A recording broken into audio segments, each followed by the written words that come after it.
মুস্তাফিজকে কেন পুরো আইপিএল খেলতে দিচ্ছে না বাংলাদেশ?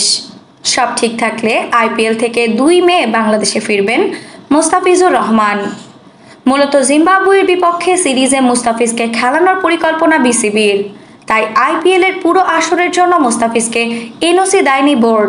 আগামী 3 মে থেকে ঘরের মাঠে রোডেশিয়ানদের বিপক্ষে 5 ম্যাচের টি-20 সিরিজ খেলবে বাংলাদেশ। বিসিবির এমন সিদ্ধান্তের কড়া সমালোচনা করেছেন আকাশ চোপড়া। এই ভারতীয় ধারাভাষ্যকার ও ক্রিকেট বিশ্লেষক বলেন, যে ভালো করছে তাকে ভালো করতে দাও, সামনে বড় নিলাম, মুস্তাফিজের অনেক টাকা কামানোর সুযোগ রয়েছে। বাংলাদেশের মনে হয় মুস্তাফিজের ওয়ার্কলোড ম্যানেজমেন্ট না হলে বাংলাদেশ বিশ্বকাপ উঁচিয়ে ধরতে পারবে না।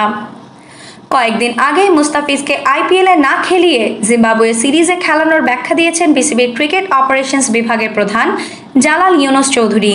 তিনি বলেছেন, আইপিএলে থেকে এই পেসারের শেখার কিছু নেই। জালালের এমন মন্তব্যের সমালোচনা করে আকাশ বলেন, বাংলাদেশ তো বলছে তার কোনো উপকার হচ্ছে না, তার ওয়ার্কলোড ম্যানেজমেন্ট হচ্ছে না, তাই তাকে ফিরিয়ে নিয়ে যাচ্ছে। নিয়ে যাও, বাংলাদেশ এরকম অনেকবার করেছে। আমার মনে হয় এমনটা করা উচিত নয়।